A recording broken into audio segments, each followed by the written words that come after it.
अस्सलामुअलैकुम जी प्यारे लोगों, क्या हाल चाल है आप सबकी। उम्मीद करती हूँ कि अल्लाह के फजल करम से आप सब ठीक होंगे। मैं भी अल्हम्दुलिल्लाह अल्लाह ताला के फजल करम से आप लोगों की दुआओं से बिल्कुल ठीक हूँ। कल का व्लॉग मिस हो गया, मतलब संडे का। वैसे मैं डेली व्लॉग अपलोड करती हूँ, लेकिन बस कुछ तबीयत ऐसी नासाज थी कि व्लॉग अपलोड हुआ ही नहीं। और ये मैंने रिकॉर्ड किया था, लेकिन बस वो अपलोड नहीं हो सका। तो अब ये आज अपलोड हो रहा है, मीन्स के मंडे को।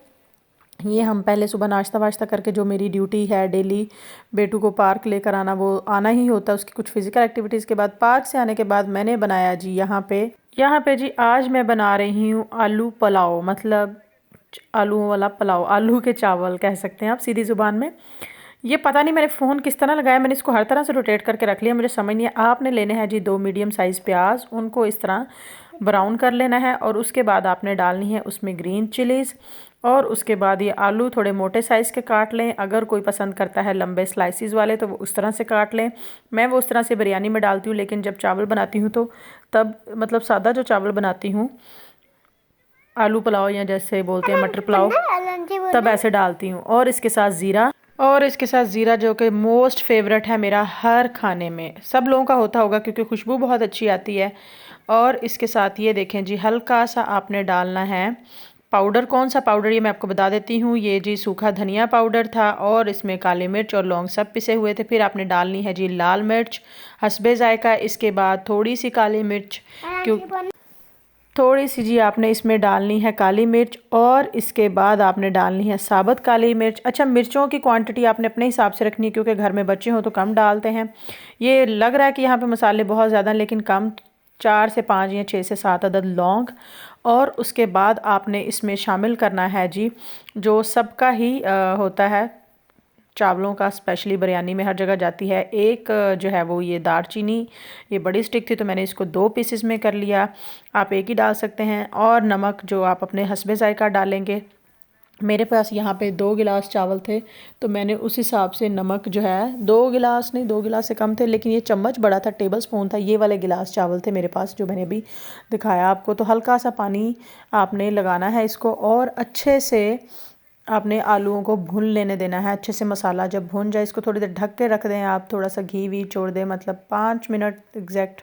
ये मैंने यहाँ पे ज़्यादा बता दिया कि 10 मिनट, 10 मिनट नहीं, सिर्फ 5 मिनट। अच्छा, प्याज मैंने इतने ब्राउन इसलिए किए हैं कि थोड़ा सा चावलों का जो है ना हल्का सा कलर, बहुत ज़्यादा चावल नहीं, ऐसे नहीं जैसे गुड़ वाले चावल बन जाता है इस तरह नहीं, हल्का सा कलर आना चाहिए। तो ये आप अच्छे से देखें मस्त कैसे घी हो गया। इसके बाद डालनी है आपने साबुत जो है वो हरी मिर्च, बीच में से कट लगा लें। और 2 बड़े साइज़ के टमाटर, टमाटर थोड़ा बड़ा साइज़ का काटिएगा, बारीक बारीक नहीं, क्योंकि चावल जब टमाटर के साथ बने हो ना तो बहुत मज़े के लगते हैं। ऊपर वो जो हल्का सा उसका छिलका आता है ना टमाटरों में बना हुए चावलों में, बहुत अच्छा लगता है। तो इसको आपने फिर भून लेने देना है अच्छे से, क्योंकि मिर्चें जो है ना वो थोड़ी सी उनमें घी चला जाए, और वो क्या कहते हैं, वो अच्छे से भुन जाए। और टमाटर अपना जो पानी शानी छोड़ दें, वो भी आलू वगैरह उसका पानी जो है जज़ब कर लें। मैं कहने लगी थी चूस लें जज़ब कर लें। तो उसके बाद आपने जो है अपना नेक्स्ट स्टेप करना है, और वो आप सबको ही पता है नेक्स्ट स्टेप क्या है। नेक्स्ट स्टेप ये है कि जी जब मसाला अच्छे से भुन जाए, तो ज़ाहिर बात है चावलों में सबसे इम्पॉर्टेंट होता है पानी। अच्छा, इसके साथ टिप ये है कि आप अपने चावल पहले से भिगो कर रख दें। अगर आपके चावल पुराने हैं तो पहले से भिगो कर रख दें, नए चावलों को ना भिगोएं, क्योंकि वो खिचड़ी बन जाते हैं ज़्यादा देर भिगोने से। पुराने चावलों को आप जितना ज़्यादा भिगोएंगे वो उतने अच्छे बनते हैं। और दूसरी बात, फिर आपको पानी भी कम डालना पड़ता है। ये वाला गिलास, मेरे पास 2 गिलास चावल थे, 2 या ढाई शायद।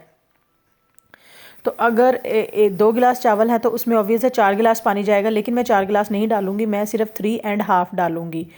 लेकिन मुझे लगता है कि मैं भूल गई हूँ अब ये वॉइस ओवर करते हुए। बहरहाल आप ये याद रखिएगा। और चावल डालने से पहले आप जो है इसमें थोड़ा सा वो चेक कर लें नमक, क्योंकि बाद में नमक कम हो जाना तो फिर वो कोई हल नहीं होता। और हाँ, इसमें थोड़ी हरी इलायची भी डाल दीजिएगा अगर आपके पास हो। मुझे नमक कम लगा तो मैं इसमें और डाल रही हूँ।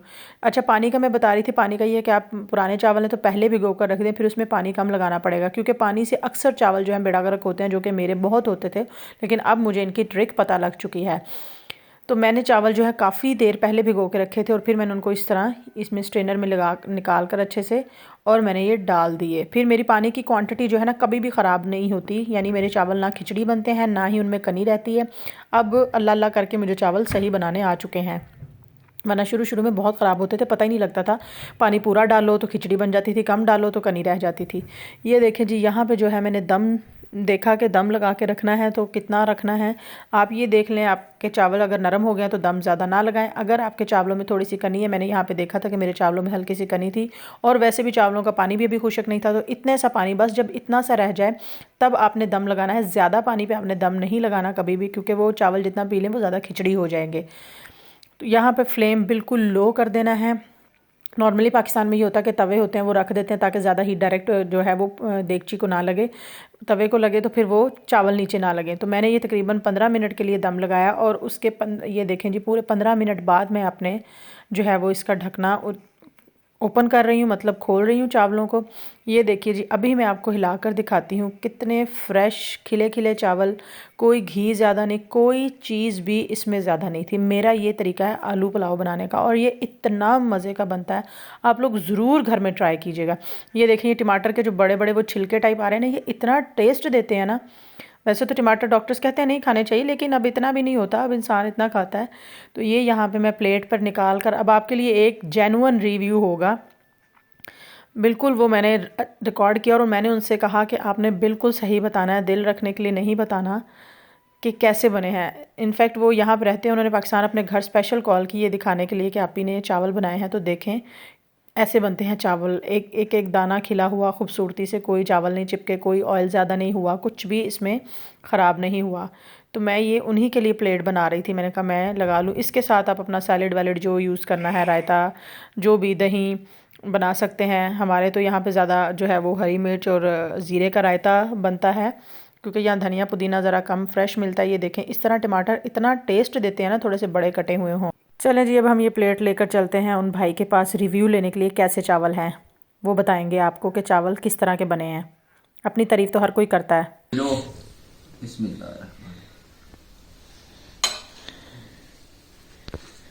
फूंक मार ले, मुंह न जला लीजिएगा। नहीं बढ़िया बने, सही है, जबरदस्त। कोई मर्ची भी तेज नहीं है, बिल्कुल सही है। हाँ बिल्कुल, चावल खिले हुए हैं, नमक मिर्च सब ओके। चलो गुड हो गया। बस जी ये था जी मेरा आलू पुलाव बनाने का तरीका। ये नेक्स्ट डे की है, थोड़ा सनी डे था और हवा भी चल रही थी, लेकिन अच्छा मौसम था, इतनी तेज़ हवा नहीं थी। ज़्यादा तेज़ हवा हो तो फिर आपको जो है ना वो बड़ा इधर ठंड महसूस होती है, क्योंकि अभी मौसम ठंडा चल रहा है। जैकेट्स पहन के निकले थे बाहर, लेकिन फिर धूप भी लग रही थी दरमियान में। यहाँ पर छाँव में आओ तो सर्दी लगती है, धूप में जाओ तो गर्मी लगती है। खैर आलू पुलाव की मैंने रेसिपी आपसे शेयर करनी थी, आप लोग ज़रूर ट्राई कीजिएगा, बहुत अच्छा बनता है। और मैंने आप लोगों के साथ रिव्यू भी शेयर कर दिया, बिल्कुल जेन्युइन रिव्यू। मैंने कोई उनको पहले से स्क्रिप्टेड नहीं था कि समझाया हो कि आपने कैमरा पे ये कहना है या क्या कहना है। इवन के पता भी नहीं था कैमरा, क्योंकि अगर आप स्क्रिप्टेड हो तो फिर मैं ये ना कहती कि फूंक मार लीजिएगा। इंसान बड़ा सोच समझ के बोलता है तब। खैर जी, अपना बहुत सारा ख्याल रखिएगा। वीडियो अच्छी लगी हो तो लाइक और शेयर ज़रूर कीजिए, चैनल को सब्सक्राइब कीजिए। मेरे आपका बहुत शुक्रिया कि आप इतने प्यार से व्लॉग देखते हैं। और जी अपना बहुत सारा ख्याल रखिएगा, मुझे दुआ में याद रखिएगा। अच्छा सोचिए, अच्छा कीजिए, ज़िंदगी में खुश रहिए। अल्लाह पाक सबके लिए आसानियाँ करे। अल्लाह हाफिज़।